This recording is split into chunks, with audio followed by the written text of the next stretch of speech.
Hello, everybody. This is Ori B from Hoop Social, bringing you the Creator Hour here on the Sports Fluid Network on YouTube. I am super excited for today's show. We have a great guest who's ready to talk some NBA Finals action. We are in the process of learning some new details about the NBA and the great deal that they are apparently making. So we're keeping our eyes open for the workings there as well. This is exciting. This is really exciting. If you guys have been paying attention to the news and have been watching lately, you know just as well as I do that the NBA has been in the works for a new media deal, and they've been trying to find something that works best in their current situation. And it appears that they have found that. It has been reported by the Wall Street Journal that there is a $76 billion deal in the works. This deal is going to include a piece for ESPN, a piece for, piece for ESPN, Disney. Sorry, my bad there. So we have a piece for ESPN, Amazon, and NBC. So they're going to be streaming about 100 games on Peacock. Looks like they're full blown pushing that service. And they're going to be in a situation where they're leaning really heavily into the streaming game. According to what I read, it looks like there's going to be about 50 games that are going to be streamed through Peacock, along with the NBA on NBC on Tuesday nights and Sunday nights. So those are going to be prevalent. Then Amazon looks like they're going to get a small piece of the pie. Looks like they're going to have games, conference finals games, play-in games, and then some regular season games as well. And then, yes, ESPN, that final piece of the pie, the Disney piece of the pie, they are in the process of, they are paying more, but they're going to keep the NBA finals and not have as many games as they used to have. But keeping the NBA finals is going to be huge. And then they're in 2025 bringing out a new streaming service from ESPN that is apparently going to carry games as well. So with the combination of all of that, it appears that the NBA is in a really great position. That's a tremendous deal. That is going to put the NBA in a lot of different places, a lot of popular places that people use. And I think that this is going to be the new way to consume the NBA. And I think it's the best way to consume the NBA. Most of the market is streaming. And let's just be straightforward. NBA League Pass typically hasn't been that great. I've had issues in the past. I know many people have had issues in the past with the blackouts, with the getting the games that you really want and not having to pay for all the games. Maybe you just want to see certain matchups. I mean, they're coming to these places where we're going to have just a ton of different avenues to consume the NBA. And I think with having all those different avenues, it's just going to make the product get to more people and become more global and become more popular. And it's really going to be just in the NBA's benefit. I'm really excited for all of this. I can't wait for it to be on other services. Obviously, I'm going to have to invest in Peacock. Um, and I'm curious what the pricing points are going to be with these additional services. I'm curious what the ESPN pricing point is going to end up being for what they carry. It should be interesting. It definitely should be interesting nonetheless. The tragic piece of this whole thing, or the unfortunate piece of this whole thing, sadly, is inside the NBA, popular show. If you've been an NBA fan for any period of time, you know just as well as I do that that show has been kind of a continual, staple of all NBA material. That those guys, Kenny, Ernie, Charles, Shaq, really have great charisma and they have a lot of great energy together and they play off each other really well. And it's just been a super entertaining show. I mean, in my opinion, the best NBA show that we've had for quite some time. And it's definitely sad to see that probably over for good. I'm not sure that people are going to take that very well just because of how big that was. But given the new ways and the new avenues, it's. I mean, we have to look at the way that things are going, and this just makes the most sense from a evolutionary standpoint. We have to get the NBA on these streaming services because the NBA is very popular and is consumed by so many folks. The more ways you consume it, it's just going to be the better for everybody. So, all in all, this is an important move for sports media. This is an important move for the NBA. This is a huge move that's going to move the needle, I think, for a long time, and we're going to see the results down the line. And it's going to be great. I think it's going to be really great, and I'm looking forward to all of it. So, in the meantime, and moving forward, we have a guest that you may or may not be familiar with. He is an NBA content creator named Omar. He does a lot of stuff. He's a guy that likes to, I would say, tempt the live stream warriors more than I do. Somebody that is very quick on the fly. He's very articulate, knows his stuff, and is just somebody that I enjoy speaking with. So I would like the greater population to get to know him as well. I welcome to the stage, Omar. Hey, Omar, how are you doing today? Hey, what's up, man? Thanks for having me on this platform. Hey, we're really excited to have you, man. I'm glad you were able to come on for sure. Oh yeah, oh yeah.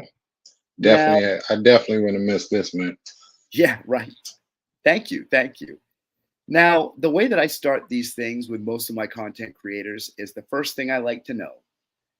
What got you started on this journey to content creation?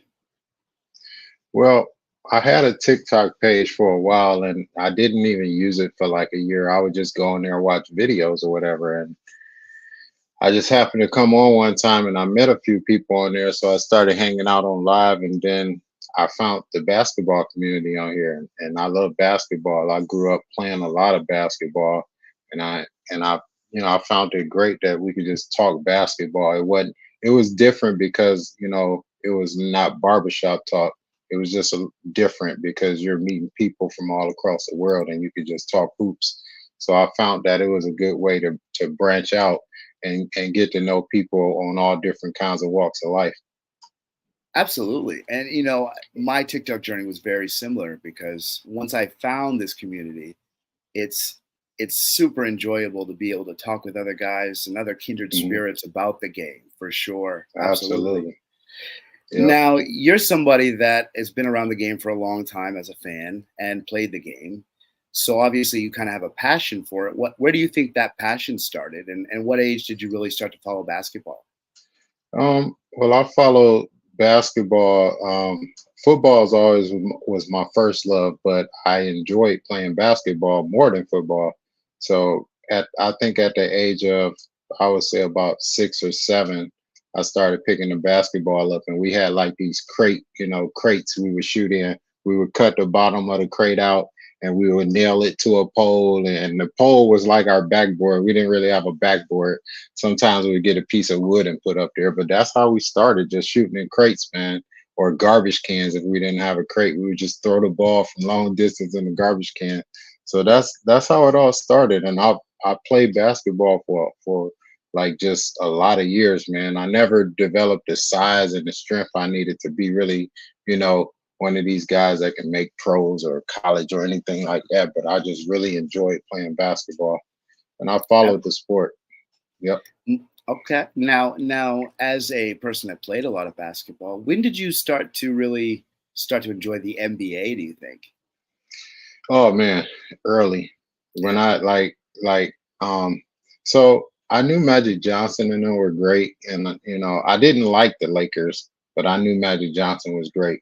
So I followed early on, with Larry Bird, and when I laid eyes on Larry Bird and seen some of the things he could do, I fell in love right there. As soon as I Yeah. seen Larry Bird, it was over with.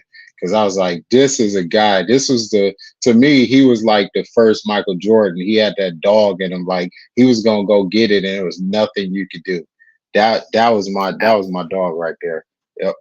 Oh man, that's great. See, Larry Bird was a household staple for me as well. My Mhm. uncle was a large Larry Bird fan, and my grandfather was a Bill Russell fan. So Oh man. we always used to have those debates as who was the GOAT. Is it Bill Russell or Larry Yep. Bird? That was our Yep. argument. So Yeah. I heard when I was young, I heard the Bill Russell was the GOAT. I heard the Kareems, the Wilts. So those three names were always thrown around. And then when Michael Jordan came on the scene, they was like, we ain't never seen nothing like this. I mean, literally, I heard guys calling him the greatest before he even won the championship. And that was crazy. yeah. Yeah, I mean, Yep. you think about the standard we now hold for these GOAT conversations, Mhm. and you think about how he exceeded it so quickly Yeah. at Yeah. such a young age. Yeah, and you can appreciate I appreciate Michael Jordan's journey because of the way he went through the hell with Detroit and early on with the Celtics and like he kind of went through the steps, and you appreciate those steps, the struggles to get to where he was and not just saying, okay, I'm gonna leave and I'm gonna go find me a superstar and all that. And bro, Mike, he was just different, bro. Like he didn't care. He felt like he could win with nobody, no matter what. He's like anybody on my team, we're gonna win, and that's the guy he was, and I appreciate that about him. Absolutely, absolutely. That killer instinct was huge. I mean, that's one of those things Yep. that I mean they say that his killer instinct and his competitive nature was borderline, psychopathic. So it's Yes. one of those things that maybe in other situations we wouldn't appreciate so much, but as a basketball player, we truly appreciate that ability to take it so serious. Yep. And I still go back and forth like what's my favorite decade. And I love Larry Bird and I think it's a combination of the 90s and the 80s, but like the 80s had like, the I think the 90s like I, it was the Bulls. The Bulls dominated the 90s, but when you go to the 80s, you got like three teams there. You got the Lakers, you got the Celtics, Detroit. So I go back and forth which era was my favorite, and I kind of get nostalgia about Larry Bird and but I was like a young adult when Jordan was winning those six. So I get nostalgic about that. So I still haven't made my mind up about it. That's fair. That's fair. Yeah. Now you watch a lot of Jordan and you watch a lot of Bird. We're not a Lakers fan. What Mm. were the teams, or what team did you grow up rooting for? I mean, I'm from Cleveland, man. So the Cavs was my team, but we got like a love and hate relationship, man. Like they just like the Browns, they just keep, I don't know. It's like they never like I wanted them to so bad, but I just knew they wasn't gonna be Jordan. I mean, let's just face it, man. And they had a stacked team. Think about it: Larry Nance, Yeah, Hot Rod, Mark Price, Ron Harper. That team was stacked, and they just Brad couldn't beat Doherty. Yeah, Jordan. yeah, Yeah, yeah. yeah. Yep. And I then the year that Jordan retired, they had their chance, but they had three starters hurt. Think mhm. about it. Three starters were hurt, and they had a chance to take out Scottie Pippen by itself. I'm like, we just like Cleveland just ain't got no luck, man. Yeah. Yeah, definitely. There's not see. Mhm. I'm from the New England area, so sadly Okay. we're used to winning. Oh yeah, yeah, yeah. I can't imagine what it's like living in Cleveland. That's Oh man, it's bad enough nobody wants to be here. So, and then when we get a star, it's like, okay, how long we got him before he leaves? Like Donovan Mitchell, I feel like he's out of here. You know, absolutely. I don't blame them. These young guys that got all that Yeah, money. Why don't you go live somewhere where the stars are bright? definitely understandable. I mean, it's tough for some of those smaller markets in general. I mean, Mhm. naturally, Cleveland has the LeBron factor. Yeah, I was told yeah. not to bring him up. No, I'm just kidding. And I mean, it's still a football town, whether people Mhm. notice or not. But this is gonna always be a football town, even though they never won nothing since Jim Brown, and that was before I was born. So it was like they still holding on to that foot. It's still a football town. Yep, absolutely. Which is the strangest thing in the world, because when you have a team like the Browns that's representing you, it'd be like, why Yeah, do I want to root for this yeah. squad? But hey, loyalty is loyalty. Hey, yeah, yeah. I do think that basketball has become global, and we could thank the greats to it, like that Magic, Larry, Jordan, and all of them. They paved the way for these guys, and that's my biggest argument. When you try to say, "Oh, these guys played against plumbers and all this and all the great stuff Bill Russell and them did," you're tearing down the foundation of what got you here. There's no $76 billion deal with the TV networks without those guys. So I think we got to honor these guys and not just look at them as your competition or who you got to try to pass, but just give them. If you get past them, recognize, hey, I'm not here without you guys. Like, we're not, Absolutely. as humans, we're not here if they didn't figure out the bubonic plague and all that. Like, we can't just say, "Oh, those guys were dumb back then." No, they had to live through that.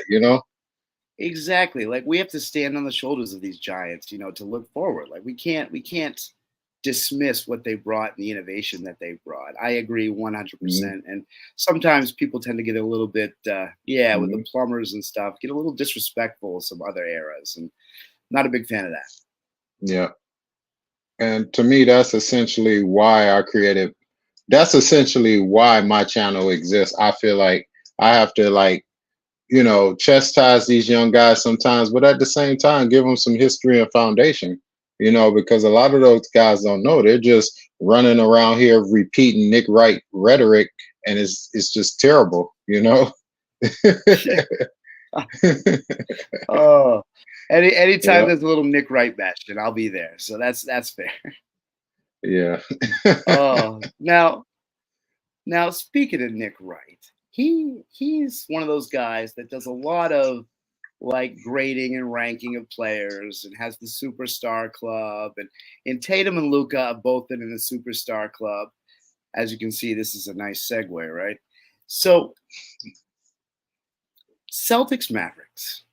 We are on we are in the process of getting ready to watch them tomorrow. What do you think about this series? Like, before we get into like the predictions or how we feel the Mhm. series is going to go, just aesthetically, Luca versus Tatum, Brown, Kyrie, Dallas versus Boston. Do you think this is a good matchup for the league? I think it's a great matchup, actually, because truthfully, with the Mavs not really having a lot of great role players, I think it kind of evens the series out, because I do think that Kyrie and Luca they tilt the scale when it comes to the two superstars, in my opinion. I do Yeah. think that Kyrie and Luca is ahead of Jalen and Tatum. So, but when I look at the rest of the team, I think that's where it can matter, where the Celtics can try to impose their will with the role players. But I do believe that if Porzingis is not 100%, they might have trouble with the bigs. But Yeah, that it's intriguing, because I said it was a 7. I said Mavs in 7. I did. I stuck with the Mavs. I never.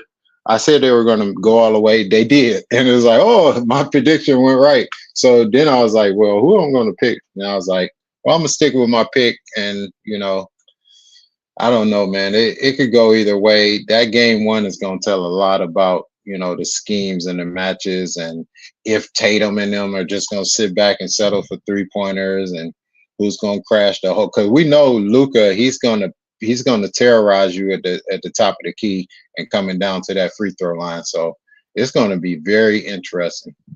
now I like what you said there, but I have to catch a little piece of it and maybe need you to repeat it again. So this you think that Kyrie and Luca. So if you had to rank, I guess, the four best players, would you go Luca, Kyrie, Tatum, Brown? Is that what you're saying?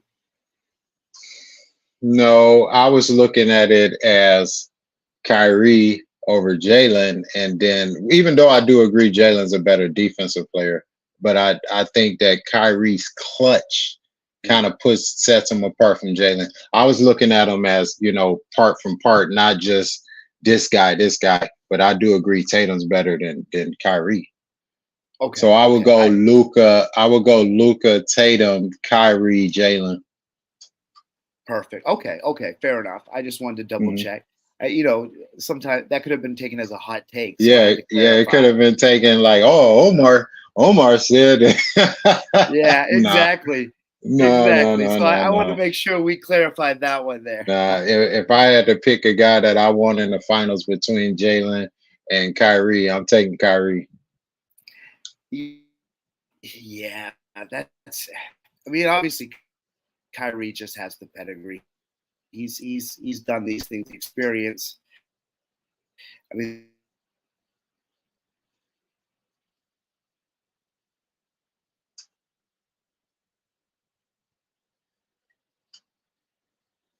Uh-oh. Oh. Yeah. Right? No! Did we cut out? Yes, we're back. It did it again. Sorry, everybody. Okay. There was a thunderstorm going on, so we're having a little. Everyone has to bear with us during the thunderstorm. So anyway, back to business. So the Mavericks have been 21-8 since they made the deal for PJ Washington and Daniel Gafford. Do you think that was the most important deal? I mean, did that reinvigorate the Mavericks, in your opinion? I do believe it has helped out tremendously, along with some of the great coaching schemes that Jason Kidd has implemented. I do believe that these guys have cohesion as a team. Like they're focused on team, and I do think that Kyrie has brought some of that experience that bonds these guys together. And you don't see that in teams that's just formed.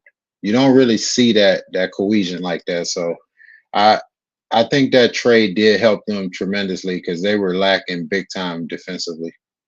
Yeah. I mean, Gafford's been a big help. I really liked him in Washington, and I'm really happy that he's going somewhere that he can contribute to winning. And same with PJ Washington. I mean, both of them contributing to winning. They look way better than they did in their previous situation. It's funny how much winning can change things. Yeah, and sometimes it's just the mindset of the leaders on the team. Like some guys will play better under certain leaders on the team than other places, That's why, a lot of people don't like talking about leaders and things like that. But man, it's so important when you build in the championship roster. Like you can have a guy that's all world, but you're not going to win nothing with him, because if he's the best player on your team, he has to have some type of leadership skills. He have to bond the group together. And like, it's sad to say, but I don't see that from Kevin Durant. I don't see that. I think when him and Kyrie was together, that Kyrie was more of the vocal leader than he was. And it's interesting you say that, because that's one of those things that I think is brought up quite frequently with Durant. He's one of those guys that I think has kind of a strange track record when it comes to that ability to lead. Yeah. I think he shies away from the verbal confrontations and just the accountability. I think he don't want to be accountable. If he looks like one of those guys that just don't want to be accountable if everything goes sour. I'm just here to shoot the rock and I'm out. Yeah, absolutely. Now, okay, so that I don't know how to put this appropriately, or I put this in the best way, but if Dallas and Boston and Tatum and Luka, we all did you cut up? There we go. We also kind of have this battle of what I would say is like the domestic American-born player versus kind of the international player. Like, do you think they're going to lean in on any of those angles at all? Well, I could see it. I could see it happening some. I mean, America has sad to say, our basketball players have been getting dominated lately by the Euro, the overseas players, and it's understood because like the way the NBA changed our rules, and with overseas rules still being that tough, that grinded out, we're gonna foul you hard type of stuff. I Mhm. I just think those guys just come over here ready for. They look at our league like, oh man, I could play in that kitty cat league. They can't even touch me. Like Luca is over here. I'm coming in the door. I'm going to get 40. It's like I I think that just leans to the commissioners and the rules that they've implemented to make the game more score friendly. Mhm. You got guys now that's 6 foot tall that can just go out there and drop 40 anytime they want. Mhm. You can't bump them. If they shoot the ball, their legs coming out to draw the fouls, i.e., Steph Curry. So, hey, man, you, they got an advantage. And until we change that, I think they're going to always have an advantage.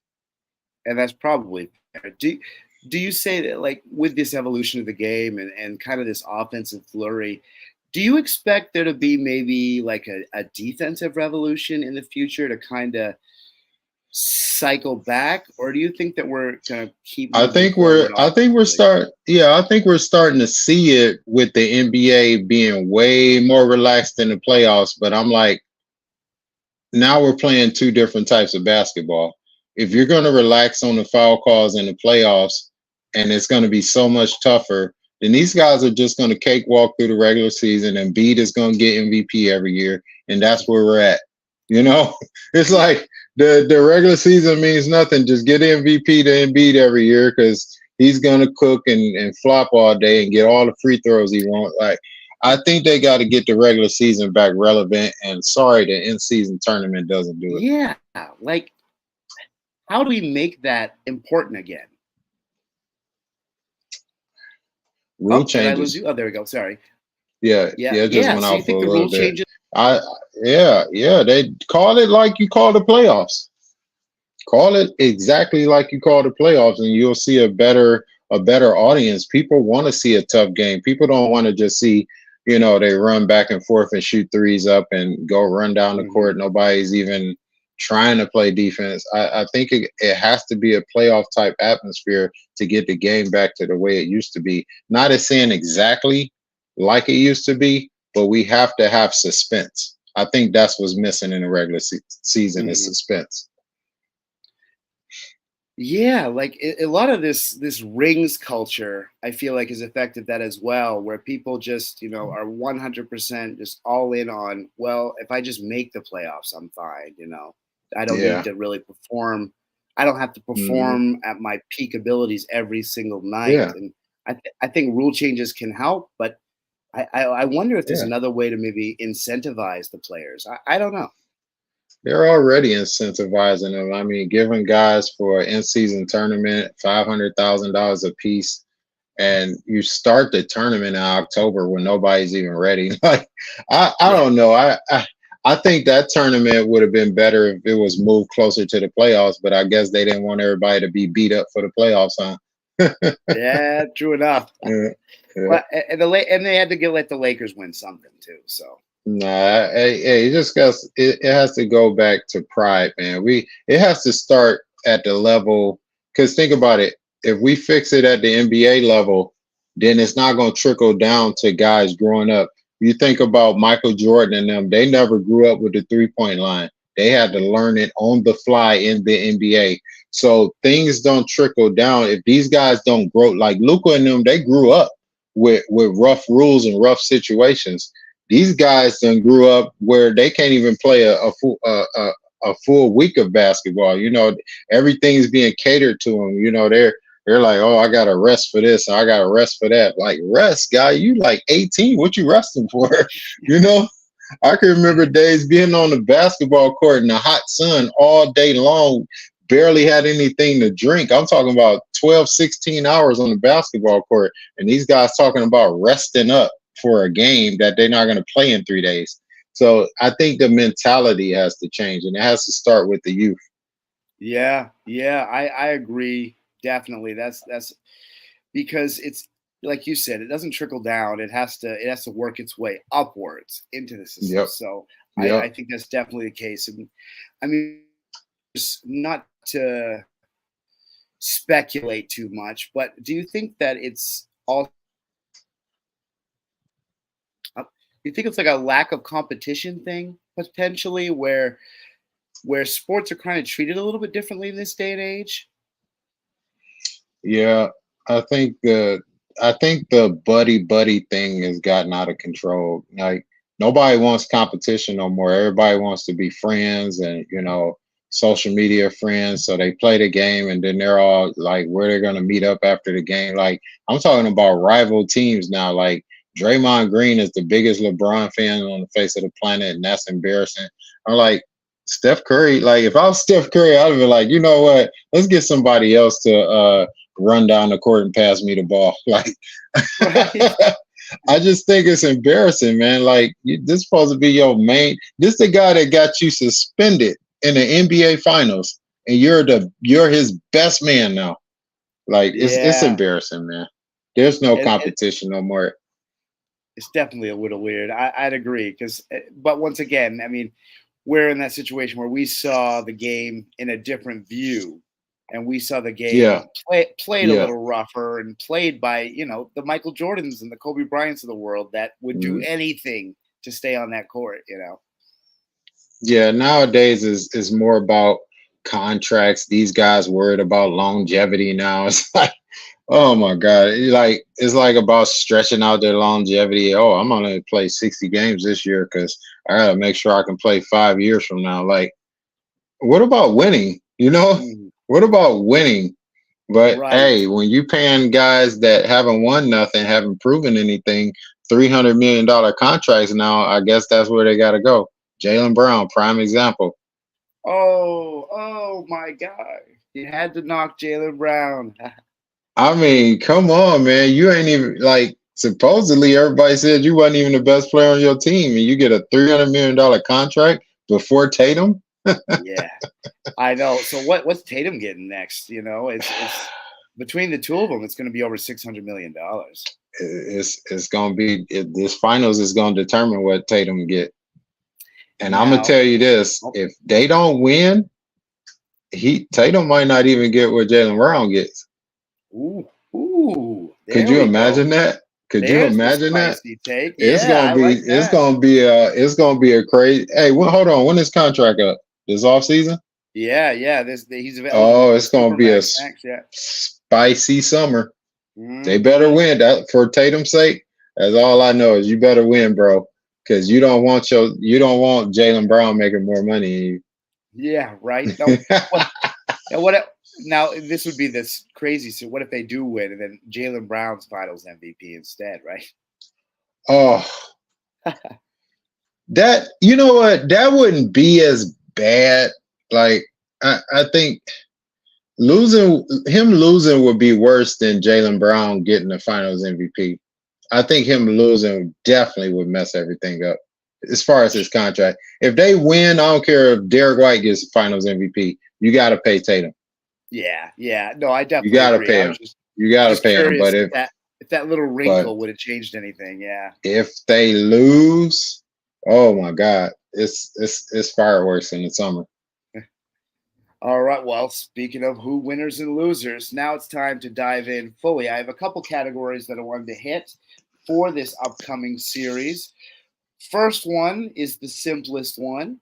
Who do you think is going to be, at the end of the day, best player in this series?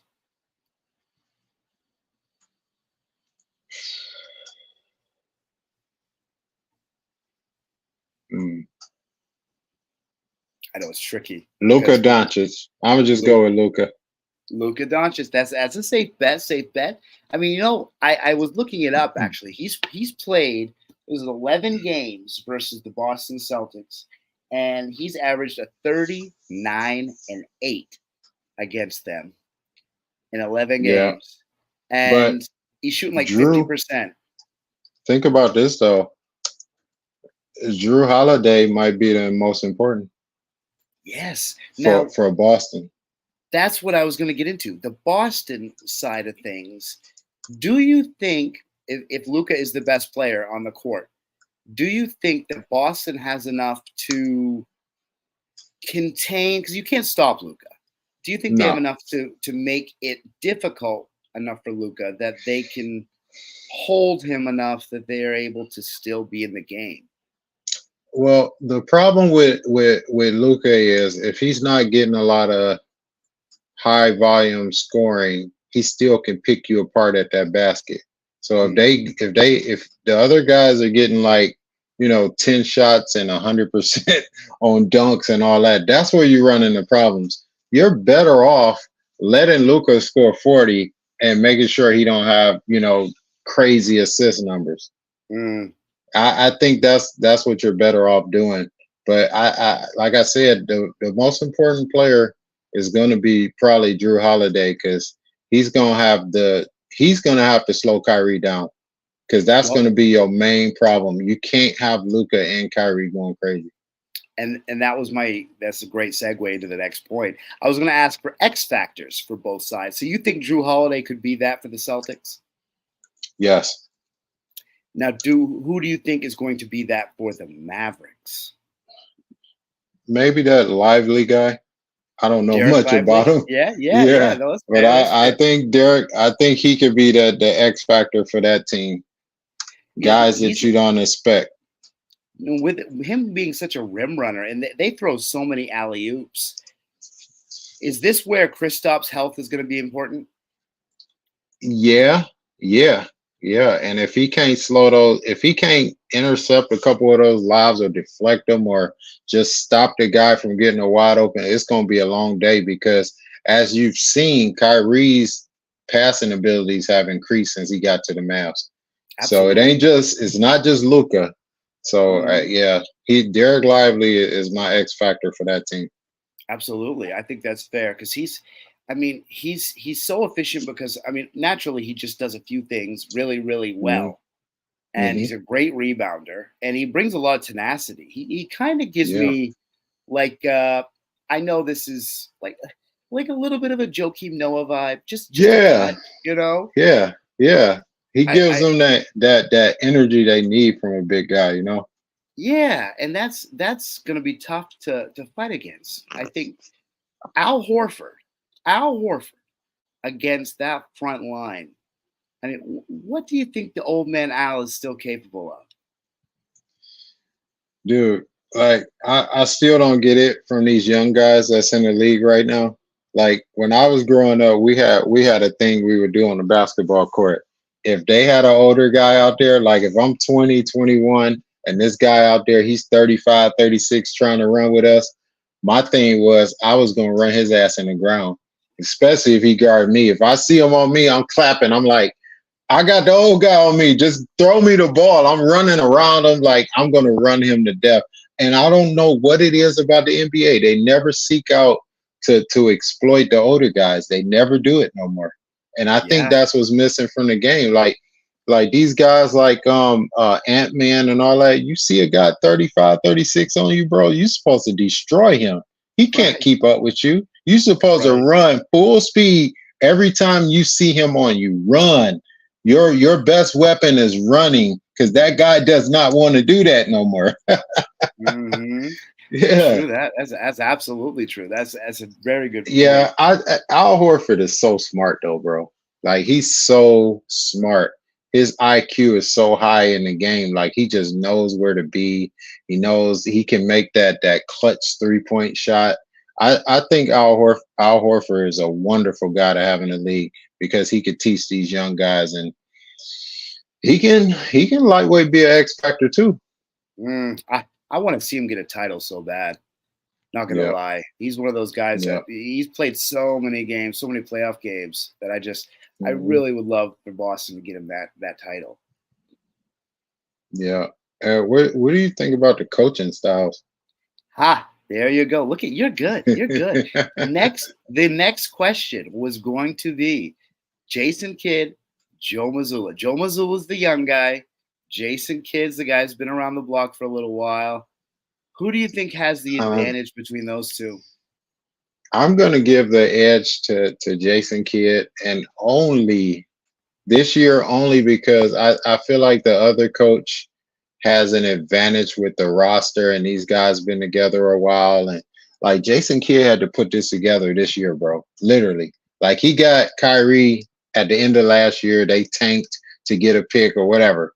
But he literally had to put this together on the fly this year. So I'm gonna give a slight edge to Jason Kidd. And I love that he's scheming Luka and them like 6 feet behind the 3-point line, just making it so tough for you to get into your defensive sets. So I think Jason Kidd is brilliant.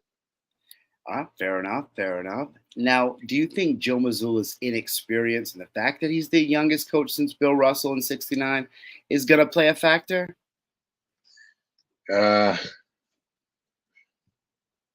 Not really with his team. Like I don't expect him to have to make any serious decisions. If the Celtics are going to lose, they're going to lose because either Tatum is not consistent enough. Like that's what you've seen from Tatum in these big games. He's just not consistent enough. You know, he relies on his teammates too much. He wants these guys to go off so he don't have to carry the load. And I just think like Joe, like what can you do for that? How can you hype Jason Tatum up to just be that dog every game, regardless of what's going on? Tatum got to go out there and he got to just own it. Now, Tatum's had a rough playoffs this far, shooting wise. Yeah, I would say his rebounding's been great. His playmaking has actually been great, but his shooting has not been great. Does he need this finals to kind of redeem himself for this whole kind of playoff sequence? Yeah, he needs it bad. And I'm gonna tell you this: if you're gonna shoot bad against this team, you're gonna have problems. You're gonna have problems, Tatum. Like, so I advise him to not fall in love with the 3-point line too much. I know those guys shoot a lot of threes, but for him, I would say that he needs to either go in the post a little bit more and try to get to the rim, because that's gonna give you more confidence to shoot if you can see some easy buckets go in. Absolutely, because he needs to see something go down, because I feel like it's going to start becoming a confidence thing if it hasn't already. Yeah. And going into the finals, you need to be on your A game and you need to have extreme amounts of confidence. Yeah, because I don't see Derek White shying away. Derek White. Oh, I did a couple videos on him. Now, Derek White is my guy. I'm not gonna lie. He's the glue guy for this team. I went on a show last night and was speaking about it, and he's one of those guys that I feel like just does so many things well, does so many intangible things well, and then does kind of these things that like you wouldn't expect a 6'4" point guard, like block shots, you know?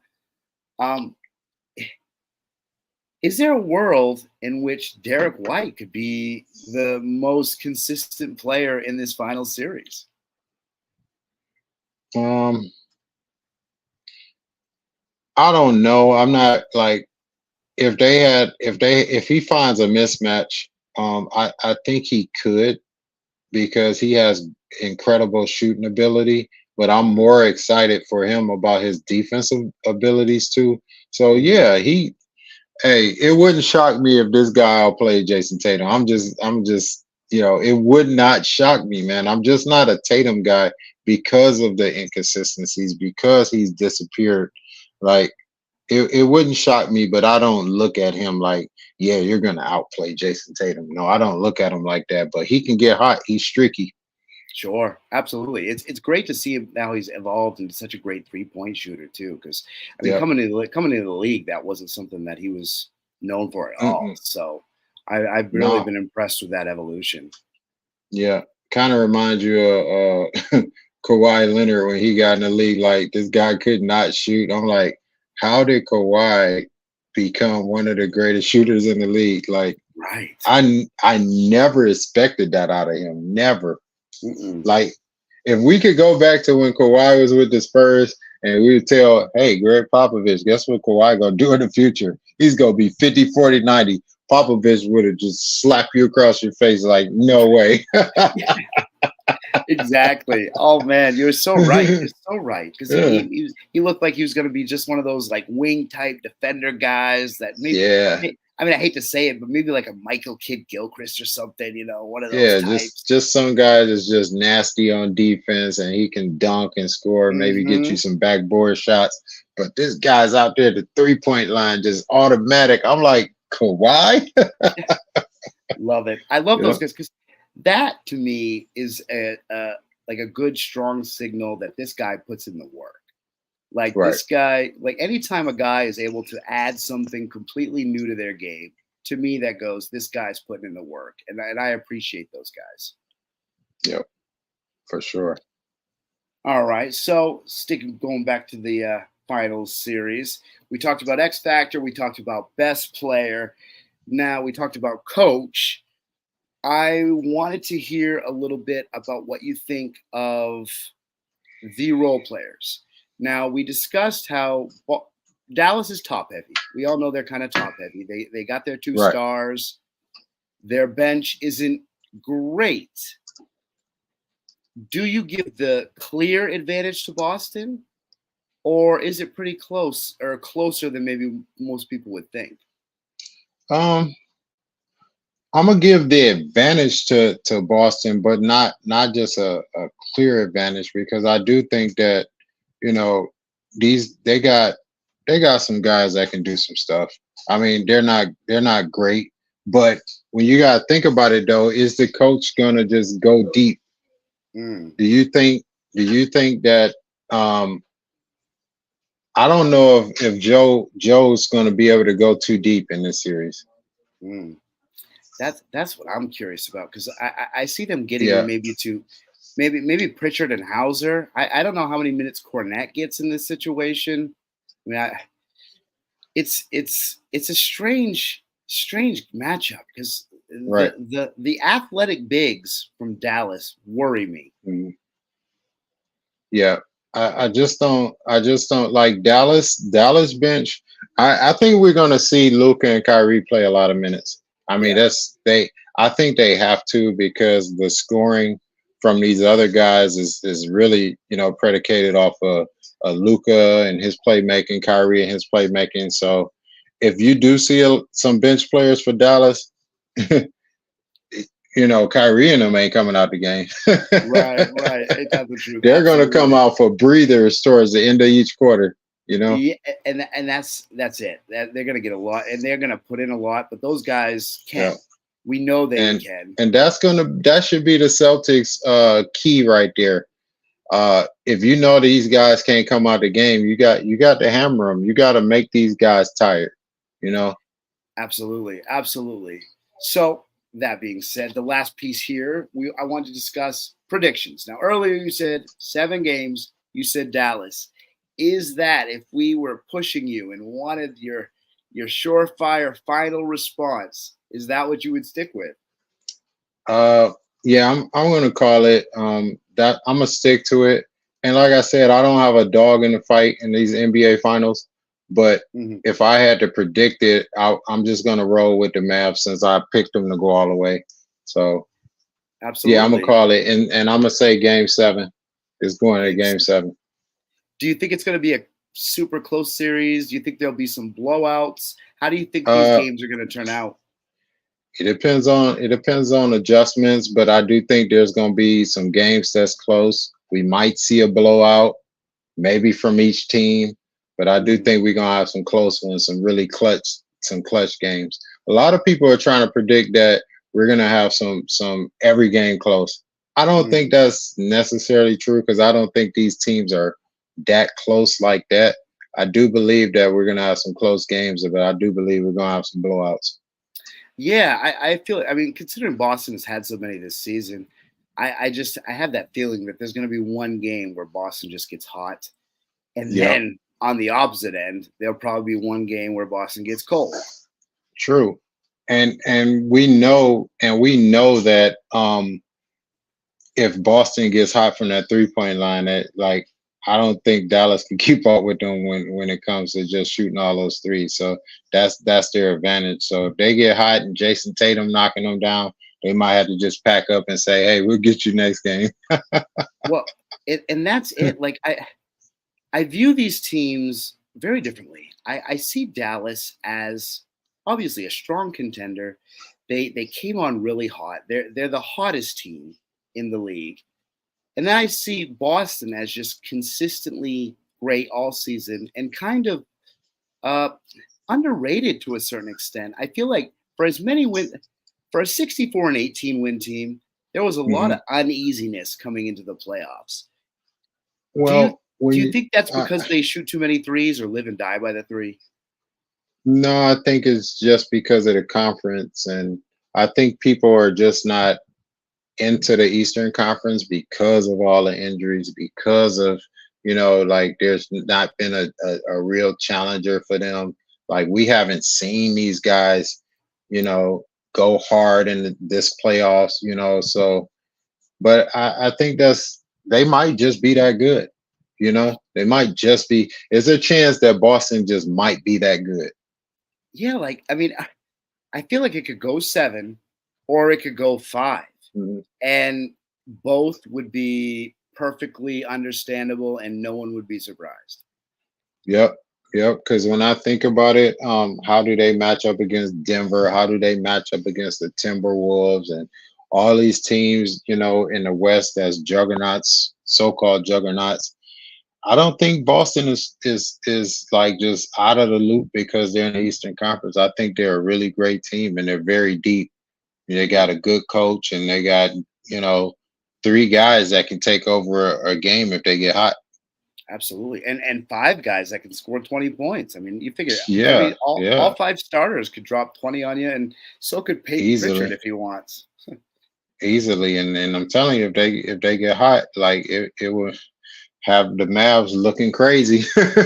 I'm telling you, like you have no idea when you got a great starting five right now. I can remember when in the '80s, Boston, I think the '86, Mhm. they sat all of their starters, and the bench players won the game by 50. Yeah. Crazy, crazy. Can you imagine the other team just like, what do you think at that point? Absolutely, right? Yeah. It's like, Like well, we're I not, guess it's just nobody's not our beating. night. Like I'm sure the league was like, nobody's beating these guys. Guys could beat you with their bench. Uh, that's why that's one of the greatest teams of all time, right? That's for Yep, sure. Yeah, absolutely. and it's funny, like because I feel like this Celtics squad should be revered as one of the best Celtics squads, and they might get their flowers if they get the championship. If That's what it's all about. It's about winning, man. Nobody's gonna give you respect. You have to win it. Like I don't care what you do in the regular season, the playoffs. You gotta win, man. Like I grew up from a time where that's all that mattered. Like if you won, okay, now you get your respect. It wasn't about your attempts. It wasn't about, hey, I made it 8 straight finals. How many did you win? Like winning matters. I had to absolutely, take a shot at LeBron. It's I been too long. I was getting antsy over here. I I love how it was subtle at first and then all the way, all the way. Right, just all the way. That's excellent. Oh man. So all right, so I guess last piece, Finals MVP. Is it gonna be if you're picking the Mavs? Is it Luca or Kyrie? Who's taking home that award? Well, judging how I know the media are, I'm gonna have to pick Luca because this media, they triple doubles are godly to them, and Mm, regardless if you play like crap, you got a triple double, you the Finals MVP. And I just don't look at triple doubles the way other people look. I look at, okay, while you were getting those triple doubles, were you good defensively? Did you turn the ball over a lot? Like all of that matters. Do you know in 2018 LeBron had a minus 60 in that Finals in 2018? Nobody brings it up. They don't look at the mhm. turnovers and all and the lack of defense and all that. So if it were me and Kyrie was more clutch and he's dropping all these points in the fourth quarter and he had like 33 and 4 and 5 or something like that, and then Luca had like, you know, 30, 10 and 11, but he was a turnover magnet and all this and he wasn't that clutch. I'm giving it to Kyrie. Like I don't get this media, man. They're just so sold on this triple double idea. But yeah, I'm gonna say Luka's gonna get it if I had to go to Vegas. Hmm. That's Mhm. probably. I think that's the safest bet. Now, It's when it comes to Boston, I'm not sure. I'm not a Tatum guy, man. I'm not sure. I'm not. He Mhm. just let Jalen Brown get the conference finals one, so I'm not. It's a toss up, man. Now, yeah, okay. So you bring that up, and that's a good thing to talk about real quick. Is if Boston wins the championship and Jalen Brown's the Eastern Conference Finals, award winner and the Finals MVP, does that change their dichotomy at all? Like the way that they act together, or the way that they play together? Man, It, they might you have to know, separate. I don't know those guys' relationship, but it's definitely going to be wild because Tatum. I mean, Jalen Brown got his contract. Tatum doesn't have it yet, so yeah. it'll be a wild off season for real. And I'm just gonna say, like, for Tatum's sake, he better win it. He better Yeah. win it. Yeah, I agree. I agree. And who do you think? I mean, between Luca and Tatum, with this first championship for either one of them, they're going to be on the path to Hall of Fame career, all these types of things. Yeah, I mean, yeah. Well, who do like, you think gives the better like jump start to it, Luca or Tatum? um, I would say Luca would get the most boost. Yeah. I mean, Tatum has been there.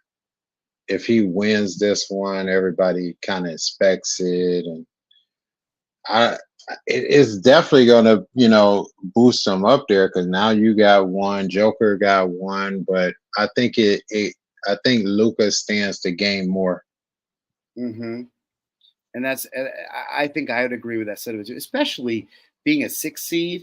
I mean, if he gets Yeah, the six seed and they pull what would be essentially six an upset, seed champion, yes, went through the greatest defense on earth. That's what they were calling the Timberwolves. hmm. Yeah, I mean, yeah, he definitely would get the biggest boost because everybody say, oh, Jason Tatum ice skated through the Eastern Conference like LeBron and them did. So I think I think that's how we got to look at it. But I think it's going to be a great series, man, and I can't wait till tomorrow night. Yeah, I am super excited. Any way you slice it. I mean, the NBA has got to love this matchup. I mean, I know we love this matchup. Mhm. I mean, it's the sooner it starts, the better for everybody involved. From a And basketball fan standpoint, mm, this the type of series we've been longing for a long time. absolutely, I agree because it's got all the pieces. It's got some star power. It's got two very competitive teams. It's got two Hmm. teams that are playing well at the right time. Yep, And yep. this looks like a very good matchup. I mean, I have to say I want to make sure I watch every single minute of every single one of these Oh games. yeah, oh yeah. Like now I work 12 hours tomorrow, but if I fall asleep, I'm gonna be mad. But I can always wake up and finish watching it. But man, this is gonna be epic, and these are the kind of series that real NBA fans long for, not the LeBron versus Denver. LeBron's 40 years old. Like those things to me is like are we trying to hype up a series that's really not there? Because it really Hmm. wasn't a series. So I, Hmm. I like even matchups. I like when I don't know. That like I like when I'm saying it's going to a game 7. And I don't say that very much about a lot of series. But when Hmm. I'm saying this game 7, just putting everything on the table, I think we're gonna get a great series. I agree wholeheartedly, my guy. Well, I appreciate you coming on the show, Omar. We are about to head out of here. All right. Before we do though, I always want to make sure that you are able to let everybody know what are the best methods to follow you and get your content. Okay. Well, the best place to reach me is TikTok. The name is Sports Chatting NBA NFL. Even though I rarely talk about NFL unless I go on other people's sites, but we talk about it sometimes. I'm sure once the end of the summer come, I'm gonna be talking about football a little bit more. But yeah, sports chatting, NBA, NFL. That's where I'm at TikTok day and night. Perfect. And you heard it here. Sports chatting, NBA, NFL. Omar, thank you for being on the show. Everybody that was watching, thank you for tuning in. I saw some of the comments. I appreciate every single one of you, all these guys that are here. This has been a lot of fun, and I hope you guys have an excellent rest of your night. All right, thanks. Take it light. Now you're more fluent.